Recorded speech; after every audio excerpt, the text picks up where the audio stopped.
Wewe ofisi kwani? Niko hapa mnaangalia mnapongoja. Harakisha. Ugonjwa mwingine. Ugonjwa yote hizo. Uzuri usisi. Wewe. Mzee. Mwili iko sawa, nini mbaya? Kwa nimekuja. Ni ile tu nilikwambia kwa simu. Nimepima kila kitu, damu, kila kitu, nini mbaya? Unaona hiyo kuna rasuli ndio nipeleke pale kwa ofisi na namba watu nini namba 9. Amesema niko na ugonjwa huku chini. Ugonjwa chini kwa magoti. Hapa. Wapi hapo? Hapa najikuna sana. Uko na nini? Kwa tumbo? Hapa chini. Daktari unaelewa, unajua kitu nakwambia. Uko na STI? Kisununu tu ni short yetu. Kisununu.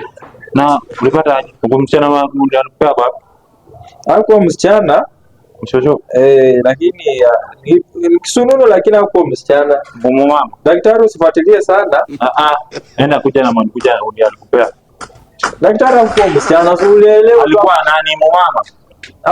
Hakuwa binadamu lakini niko na shetani ama nini? Uligonga maiti? Ilikuwa umbwa, nilijipata bahati mbaya niko na umbwa. Unajua vitu zingine ni shetani tu. Sasa uligonga umbwa doggy style.